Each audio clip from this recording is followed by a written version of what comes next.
கொண்டாடி கொண்டிருக்கிறோம். அதாவது நம் வாழ்க்கைக்கு எது மிக அழகு என்றால் கல்விதான். நாம் ஒவ்வொருவரும் நம் வாழ்க்கையில் பெறும் ஒவ்வொரு வெற்றிக்கும் முதற்படியாக இருப்பது நம்முடைய குழந்தை பருவமும் இளமை பருவம் தான். நம் பள்ளியில் பயிலும் மாணாக்கர்களைப் போல் இங்கு பணிபுரியும் அனைத்து ஆசிரியர் பெருமக்களும் அலுவலர்களும் முந்தைய காலங்களில் இதே குழந்தை பருவம் இளமை பருவத்தை தாண்டிதான் இந்த பதவியில் பணியில் சிறப்பாக பணியாற்றி கொண்டிருக்கிறோம். எங்களுக்கு அடுத்த தலைமுறையாக நீங்கள் ஒவ்வொருவரும் ஒவ்வொரு துறையிலும் சாதிப்பதற்காக நம் தாய் திருநாட்டிற்கு பெருமை சேர்ப்பதற்காக காத்துக் கொண்டிருக்கிறீர்கள் என்பதை உங்களுடைய மாறுவேட போட்டி, உங்களோட பேச்சு, உங்களுடைய நடனம், உங்களுடைய நடிப்பு அனைத்து திறமைகளிலுமே ஒளிந்திருக்கிறது என்பதை உங்களுடைய பெற்றோர்களும் இங்கு விழாவை சிறப்பிக்க வந்த பொதுமக்களும் ஆசிரியர் நாங்களும் அலுவலர்களும் உங்கள் திறமையின் மூலம் அதனை தெரிந்து கொண்டோம். இன்றைய மாணவர்கள் தான் நாளைய பாரதம் என்று சொல்வார்கள். இது அனைவரும் கூறிய ஒரு கருத்து. அப்பேற்பட்ட அழகு சேர்க்கக்கூடிய கல்வியை நாம் எப்படி பெற வேண்டும் என சுதந்திரத்தை பற்றி பேசுறதுக்கு உங்க கூட பயிர் மாணவ மாணவிகள் நிறைய பேர் பயங்கரமா பேசுறதுக்கு வெயிட் பண்ணிட்டு இருக்கிறாங்க. அதை கேட்டு நீங்க ரசிக்கலாம். நானும் சுதந்திரத்தை பற்றி வருஷம் பேசிட்டு இருந்தோம்னா உங்களுக்கு போர் அடிக்காது. கிறிஸ்து ஒரே மாதிரி ஓகேவா? நம்ம சுதந்திரத்தை பற்றி பேசப்போகுது நிறைய இருக்கிறாங்க. டீச்சர் பேசிட்டாங்க, டீச்சர் சார் பேசுவாங்க, வாழ்த்துறையில் மாற்றி பார்த்துட்டு மாஸ்டர்லேருந்து எல்லாமே பார்த்துட்டு விஷயம். இப்போ நம்ம என்ன சொல்லலாம் தலைமைகள் அப்படின்னு யோசிக்கும் போது, இங்கே கற்கும் கல்வி முறை ஒவ்வொரு காலகட்டத்திலும் மாறிக்கொண்டே இருக்கு. உண்மையா இல்லையாப்பா? டீச்சர்ஸ் உங்களை திட்ட முடியுமா? அடிக்கிறாங்களா? உங்ககிட்ட கோபப்படுறாங்களா? அம்மா அப்பாவே உங்களை திட்ட முடியல, அம்மா அப்பாவே உங்கள்கிட்ட கோபப்பட முடியல. ஏன்னா அவங்க என்ன சொல்றாங்க, என் பையன் என்கிட்ட பயங்கரமா கோவப்படுறான், என் பொண்ணு கோவப்படுறான், செல்போன் கேட்டு அடம் பிடிக்கிறான், அப்படி இப்படின்னு சொல்லிட்டு என்ன பண்றாங்க எங்ககிட்ட நாங்க என்ன சொல்றோம், நாங்க சொல்றதே கேட்க மாட்டோம். நீங்க கொஞ்சம் திட்டுங்க, அடிங்க, எங்களுக்காக ஹெல்ப் பண்ணுங்க, மீட்டிங்ல நாங்க கண்டிப்போம். என்னன்னா நெக்ஸ்ட் ஜெனரேஷனுக்கு நம்ம வந்துட்டோம். நாங்க இருக்கும்போது என்ன பண்ணல, தொழில்நுட்ப வசதிகள் அந்த அளவுக்கு அறிவியல் விஞ்ஞானம்லாம் அதிகமா வளரல. வளர்ந்துட்டு இருந்த நேரம் எல்லாமே தொழில்நுட்பமும் அதுல இருக்கக்கூடிய பொருட்களும் எல்லாமே என்ன பண்ணியாச்சு, நிறைய வந்துருச்சு. அப்ப அதோட பயன்பாடு என்ன பண்றாங்க, ப்ரையாரிட்டிக்கு சொல்றாங்க. நீங்க இதெல்லாம் மீட்டிங்ல கேள்விப்பட்டிருக்கீங்க, அதோட நன்மை தீமைகளை சொல்றாங்க. ஆனா கேட்டுட்டு செயல்படுத்த மாட்டீங்க. அப்ப நீங்க உங்க பேரண்ட்ஸ் வந்திருக்காங்கல்ல, அப்ப அவங்க முன்னாடி சொன்னா கண்டிப்பா என்ன பண்ணுவாங்க, நல்ல விஷயத்துக்கு அந்த தொழில்நுட்பங்களை நவீன யுக்திகளை பயன்படுத்த உங்க கையில் கொடுப்பாங்க. கொடுக்க மாட்டாங்களா? கண்டிப்பா. அப்ப செல்போன் மட்டுமே நம்ம வாழ்க்கை இருக்க முடியுமா, இருக்கலாமா? நீங்க ஐடி ஃபீல்டுல வேலைக்கு போயிட்டு லேப்டாப்பையே வச்சுக்கிட்டு இருந்தா லட்சக்கணக்கில் பணம் கிடைக்கும். ஒர்க் ஃப்ரம் ஹோம் சொல்றாங்க இல்லையா, கோவிட்டுக்கு அப்புறம் கையில் மொபைல் வச்சுக்கிட்டே ஆன்லைன் மீட்டிங் அட்டன் பண்ணா சம்பளம் கிடைக்கும். ஆனா மாணவர்களா இருக்கும்போது தொலைபேசியை வச்சுக்கிட்டு இருந்தா படிப்பு கிடைக்குமா? நம்மளுக்கு அழகு சேர்க்கக்கூடிய கல்வி கிடைக்குமாப்பா? கிடைக்காது. அப்ப நம்ம கையில எது இருக்கணும் சொல்லு பார்க்கலாம். எது இருக்கணும் கையில? என்னம்மா? Very good. என்ன கையில இருக்கணும்?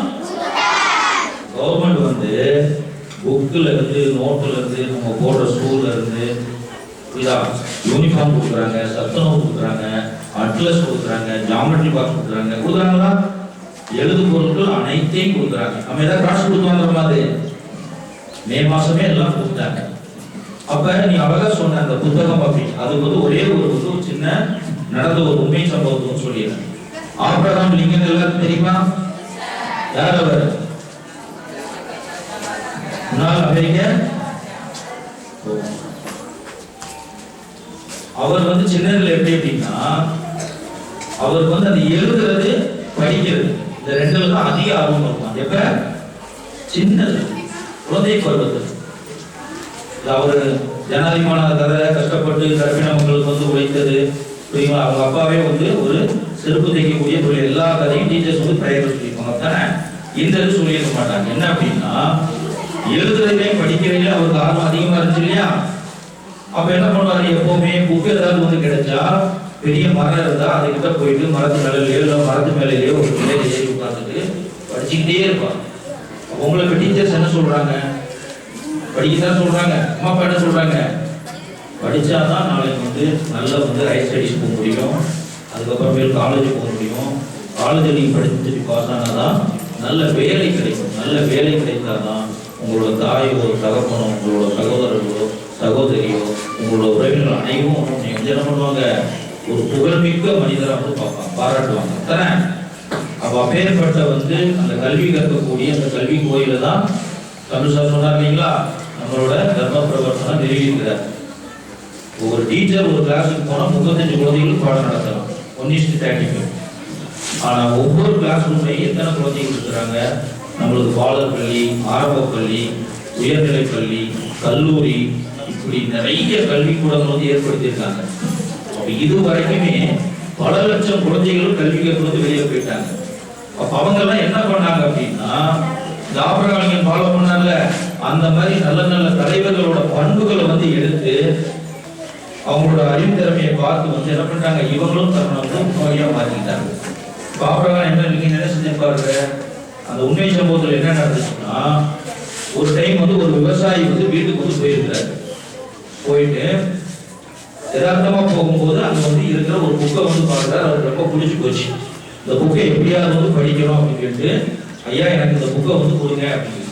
நம்ம முதலே சொன்னால் அவருக்கு வந்து வாசிக்கிறதையும் எழுதுலையும் ஆர்வம் பண்ணி அவரே எழுதி கொடுத்துட்டார். படிக்கிற பையன் தானே, தெரிஞ்ச பையன் தானே, போய் வச்சு படிப்பாரு. அவர் வீட்டில் கொண்டு போய் வச்சு வந்து படிச்சுட்டு, அப்பெல்லாம் வந்து என்னன்னா ஓலை இது மாதிரி அவ்வளோ வசதி கிடையாதுல்ல. அந்த ஓலை இதில் வந்து என்ன பண்ணிருக்காங்க, படிச்சு முடிச்சு புத்தகத்தை சொல்லி வச்சிருக்கோங்களா. சொல்லி வச்சிருக்கும் போது என்ன அப்படின்னா, மழை வந்துருது, இடி இடிக்குது, மழை பெய்யுது, புருஷெல்லாம் நனைஞ்சிருது, புக்கு வந்து அந்த ஓலையில் உள்ள அழுகெல்லாம் இருக்கும் இல்லையா, அது ஃபுல்லாக பட்டி எழுத்துக்கள் எல்லாமே வந்து தெரியாத மாதிரி மங்களம் வந்து மாறி. அடுத்த நாள் காலையில் அது வந்து எடுத்துட்டு ஐயோ அவரை போய் கொடுக்கணும், மேற்கொள்ள கொடுக்கணும் அப்படின்னு சொல்லிட்டு கொடுக்கறதுக்கு போயிட்டு இருக்காரு. விவசாயி வந்து வாங்கி பார்த்துட்டு வந்து இதோட விலை தெரியுமா, இப்படி வந்து சேதப்படுத்திட்டே அப்படின்னா அப்போ நடந்தே சொல்லும் போது வந்து அதெல்லாம் எனக்கு தெரியாது, இந்த புத்தகத்தை வந்து என்ன பண்ணணும், அதுக்குரிய பணத்தை வந்து கொடுத்துருப்பா அப்படின்னு சொல்லி சொல்றாரு.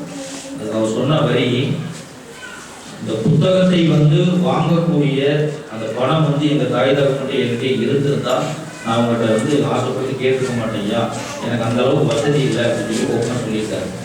அப்போ அவர் சொன்னாராம், என்கிட்ட வந்து 3 குதிரை இருக்குது, 3 குதிரையை வச்சுதான் இந்த விவசாயத்துக்கு வந்து உழுதுகிட்டு இருக்கிறேன். அதுல ஒரு குதிரைக்கு வந்து உடம்பு சரியில்லை, அதற்கு பதிலாக வந்து நீ வந்து உழ வேண்டும் அப்படின்னு சொல்லிட்டாங்க. நம்ம என்ன பண்ணியிருப்போம், நீ அந்த இடத்துல இருந்துதா அம்மா அப்பாட்ட உங்க கரங்கிட்ட ஏசி கூத்தாடி ஸ்நாக்ஸுன்னு சொல்லியாவது காசை வாங்கி கொண்டு புத்தக காசை கொடுத்து வீட்டுக்கு போய் வந்துருப்போம் தானே. அவர் என்ன செஞ்சிருப்பாரு நினைக்கிறீங்க, 3வது முறையா தன்னை வந்து உடலை வந்து வருத்தி அதையெல்லாம் வந்து உறுதுறைக்கு வந்து இருந்திருக்காரு. 1 நாள் இல்லை 2 நாள் இல்லை, எத்தனை நாட்கள், 3 நாட்கள் வந்து போயிருக்கிறார். அவர் குழந்தை பருவத்துல அந்த புத்தகத்தின் மீது இருக்கக்கூடிய வந்து அந்த ஒரு அன்பு காதல், நம்ம லவ்னாலே வேற மீனிங் கொடுத்து அம்மா அப்பா காட்டுறாங்கல்ல அதுதான் அன்பு, அவங்க மேல நீ காட்டுறல அதுதான் அன்பு, உங்க அக்கா தங்கச்சி மேல காட்டுறல அதுதான் அன்பு, அண்ணன் தம்பி மேல காட்டுறது அதுதான். டீச்சர்ஸ் நிறைய இருக்கு, புத்தகத்தின் மீது காதல் வேணும், ஒரு பாடத்தின் மீது காதல். கோச் சொன்னாங்க ஹாக்கியில நம்ம டிஸ்ட்ரிக்ட் வந்து செலக்ட் ஆனாங்கப்பா, எவ்வளவு சந்தோஷப்பட்டோம். இது வரைக்கும் நடந்திருக்கா போர்ல பாருங்க, 96, 97 27 வருஷம் கழிச்சு அவங்க பேர் அதில் எழுதப்போம். எவ்வளவு பெரிய பெருமை, பள்ளி செயலரும் அவ்வளவு சந்தோஷப்பட்டாங்க. நேற்று கூட அவங்க வீட்டுக்கு இருந்து சொல்றாங்க, பத்திரமா அந்த பையனை ட்ரெயின் ஏற்றி விட்டியாப்பா, வாழ்த்துக்கள் சொன்னியா, நான் சொன்னதை யாரெல்லாம் வந்திருந்தாங்க, அடுத்து என்னென்ன நடக்கும். இதுல 3 போட்டி இருக்கு, ஜெயிச்சா வந்து என்ன பண்ணிடுவான், ஸ்டேட்டுக்கு போயிடுவாங்க. என்ன அப்படின்னா அந்த நீ என்ன பண்றியோ, படிக்கிறியோ எழுதுறியோ இல்ல மனப்பாடம் பண்றியோ ஒப்பிக்கிறியோ, அதுல வந்து உங்களோட ஆர்வத்தை வந்து செலுத்தணும். ஆபிரகாம் நீங்க அந்த அளவுக்கு முடிஞ்ச உடனே கிளைமேக்ஸ்ல ஒன்று சொல்லியிருக்கிறார்.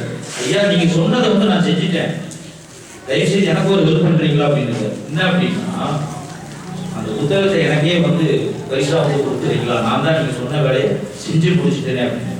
அவர் அப்படியே வந்து வெட்டி தலை குனிஞ்சு வந்து இந்தாப்பா அப்படின்னு சொல்லி இதுல மைய கருத்து என்னன்னா, நீ தான் சொன்ன. இன்றைய குழந்தை பருவத்தில் இருக்கும் மாணவர்கள் 5 வரைக்கும் படிக்கிறவன் அவன் விளையாட்டுத்தனமா இருப்பான், பாடப்பிள்ளைகளுக்கு விளையாட்டுத்தனமா இருப்பான். நாங்க படிக்கும்போது புத்தகத்தை அட்டையை கிழிச்சிருவோம், நோட்டை கிழிச்சிருவோம், இங்கேயே குறைச்சிருப்போம், கீழே போட்டுருவோம். ஆனா நடுநிலை பள்ளிக்கோ உயர்நிலை பள்ளி கல்லூரி போகும்போது புத்தகத்தை எப்படி வச்சிருக்கணும், பத்திரமா வச்சிருக்கோம். எப்படி வந்து ஒரு ஏர் விழுகிறவங்களுக்கு வந்து அந்த கலப்பை வந்து ஒரு கடவுள் மாதிரி ஒரு கருவியோ, இதான் ஒவ்வொருத்தருக்கும் ஒவ்வொரு பொருள் வந்து பயன்படும் தானே, ஒவ்வொரு துறையிலும் இருக்காங்க. எந்த வேலை ஐடியில் இருந்தால் ஒரு லேப்டாப் கம்ப்யூட்டர் இருந்தால் தான் வேலை செய்யணும். அப்போ ஆசிரியர்களாக எங்களுக்கு வந்து எது முக்கிய கருவி சொல்லி பார்க்கலாம், கரும்பலகையும் சுண்ணாக்கட்டின்னு சொல்லுவாங்கல்ல சாக்பீஸ், அதுதான் எங்களுக்கு கடவுள். நான் குழந்தைகளை கணப்பாடு நடந்து சொல்லுவேன், எனக்கு கடவுள் இந்த போர்டும் இந்த சாக்பீஸும், எனக்கு பாடம் சொல்லி கொடுத்தா கணக்கு வாத்தியார் தான். இந்த 3 தான் எனக்கு இன்னைக்கு லட்சக்கணக்கான சம்பளத்தை மாதம் வந்து கொடுக்குது. ஆனால் நான் படிக்கும்போது என்ன பண்ணியிருப்பேன், என்னோட புக்கு நோட்டு இதெல்லாம் டீச்சர்ஸ் டெய்லி கிளாஸில் சொல்லிட்டு இருக்காங்க. இந்த ஒன்றை தான் நான் சொல்ல ஆசைப்பட்டேன், வேற எதுவுமே நம்ம ப்ரிப்பேர் பண்ணால் 1/2 மணி நேரம் 1 மணி நேரம் 1.5 மணி நேரம் பேசலாம் ஒவ்வொரு பேருக்கு. நான் 14 வருஷத்துல நிறைய தலைவர்களை பற்றி அங்கே டீச்சராக இருக்கும் பேசிப்பேன். மறுபடியும் இங்கே பேசணும் அப்படின்னா மற்ற டீச்சர்ஸ் பேசுறதும் அப்படியே ஒரே மாதிரி ஒரு ஆகிப்போம், வித்தியாசமாக கரெக்டாக இருக்காது. நீங்கள் என்ன பண்ணணும் சொல்லுங்க பார்க்கலாம். இனிமேல் உங்களோட எழுது பொருட்கள், உங்களோட புத்தகங்கள், உங்களோட புத்தகப்பை, இது அனைத்தையும் எப்படி வச்சுக்கணும், பத்திரமா. எப்படி வைக்கணும், எப்படி லஞ்ச் பாக்ஸா பத்திரமா தூக்கி போடுறோமோ அதே மாதிரி வந்து இந்த பையன் நீ பத்திரமா பார்த்துக்கிட்ட அப்படின்னா தான் நீ நிறைய பேருக்கு என்ன பண்ணலாம். நாளைக்கு சம்பாதிக்க போகிறோம், அன்னதானமோ இல்லை வந்து ஏழை குழந்தைகளுக்கோ முதியோர்களுக்கோ இதுல நிறைய வந்து அனாதை இல்லங்கள்லாம் இருக்குது, அதெல்லாம் வந்து நீங்க உதவி செய்ய முடியும். செஞ்சிருவியா? Okay, very good. இப்போ எல்லாம் டான்ஸ் எல்லாம் பார்த்து சந்தோஷமா இருந்தீங்களா?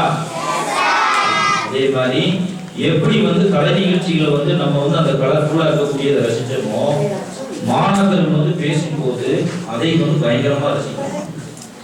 செவிக்கு உணவு இல்லாத போதுதான் சிறிது வயிற்றுக்கும் ஈயப்படும் அப்படின்னு சொல்லியிருக்காங்க. புரியுதா?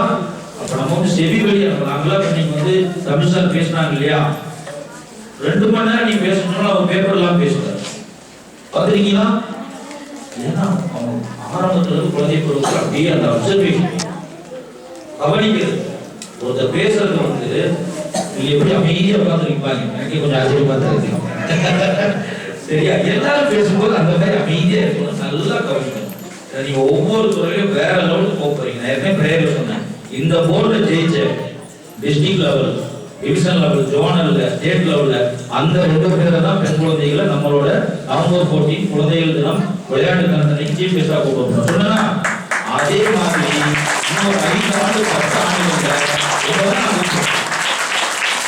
எனக்கும் தலைமையாசிரியருக்கும் 19 ஆண்டுகள் வந்து இங்க வந்து இன்னும் தலைமையாசிரியர் நான் பணிபுரியணும்.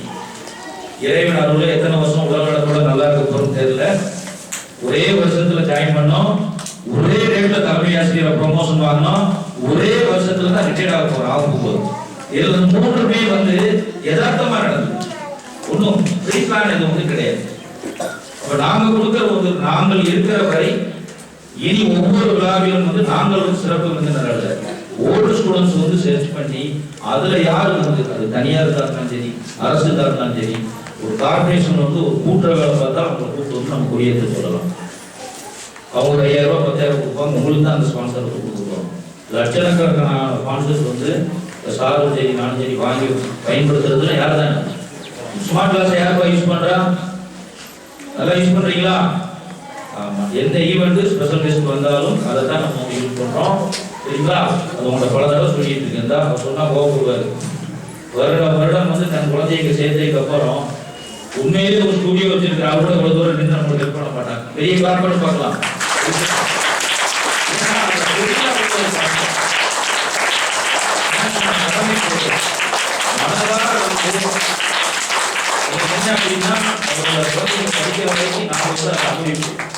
அந்த உதவி வந்து எங்களுக்கு வந்து கிடைக்கும். எங்க செக்ரட்டரியா அவங்க பாராட்டி இருக்கிறாங்க. ஆனுவல் டேவா இருந்தாலும் இண்டிபெண்டன்ஸ்னா ஒவ்வொருத்தருக்கு ஒரு நல்ல விஷயத்தை வந்து இந்த சுதந்திர தினத்தன்னைக்கு வந்து நீங்க வந்து ஒரு இதா வந்து நீங்க எடுத்து வச்சுக்கிட்டீங்கன்னா தான் ஒரு உறுதிமொழி மாதிரி வந்து பிற்காலத்தில் வந்து நம்ம சிறப்பாக வந்து செயல்பட முடியும். ஓகேவா? ஃபாலோ பண்ணிடலாமா? நீங்க என்ன செய்யணும்?